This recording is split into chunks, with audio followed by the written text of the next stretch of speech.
इतनी सारी ज्ञान की चीजें, लेकिन वो भी हम पर असर क्यों नहीं कर पाती? क्योंकि वो आप सुनेंगे लेकिन बुद्धि में वो काम नहीं आएगी वक्त पर। जिस समय आवश्यकता पड़ेगी वो चीजें आप भूल जाएंगे। उसका कारण मन शांत नहीं है, मन अशांत है। और भगवान गीता में कहते हैं अशांतस्य कुतः सुखम, अशांत व्यक्ति को कहाँ सुख है?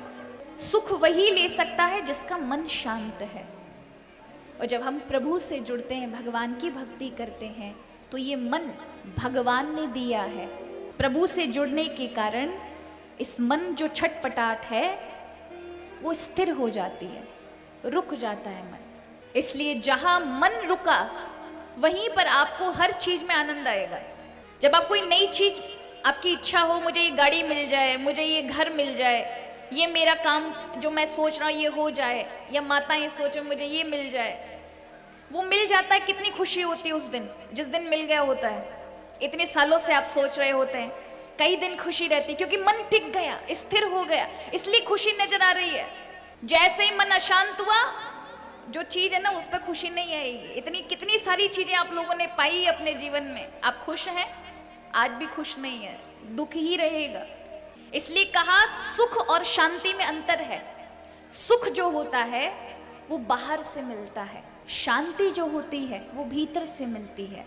सुख व्यक्ति अपने कर्मों के कारण पाता है और शांति भगवान के कारण मिलती है। तो बाहर से आपने खूब अच्छे कर्म किए और सुख के सामान आपके पास हैं, हर चीज है जो आप चाहते हैं, हर सुख सुविधाएं हैं, लेकिन ये पक्की गारंटी नहीं है कि वो सुख सुविधाएं आपको खुश रख सकेंगी। क्योंकि अगर मन अंदर से अशांत है तो वो सुख सुविधाएं भी आपके लिए दुविधा बन जाएंगी। इसलिए कहा मन को शांत रखो, तो फिर बाहर में अगर सुख सुविधाओं की कमी भी होगी ना तो भी आपको अखरेगा नहीं। इसलिए कहा श्री राम भगवान का ये नाम, ये क्या है? ये मन को शांत करने वाला है। और बड़े ध्यान से सुनेंगे, इस चौपाई में एक बड़ा गूढ़ रहस्य है। और वो गूढ़ रहस्य क्या है कि मन करी विषय अनल बन जरही।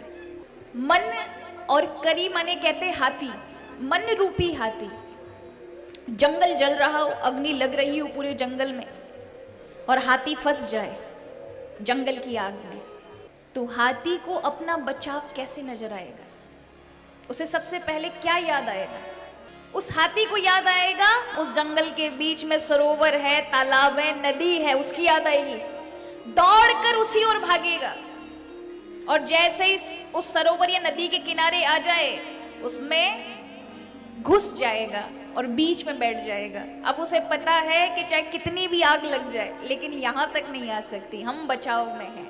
उसी प्रकार मन रूपी हाथी जो हमारा है, ये संसार रूपी अग्नि में जल रहा है और इसे शांति चाहिए, तो केवल और केवल प्रभु की कथा है, प्रभु का नाम है। उस सरोवर में जाके बैठ जाएगा तो फिर दुनिया की आंच आप तक नहीं आएगी।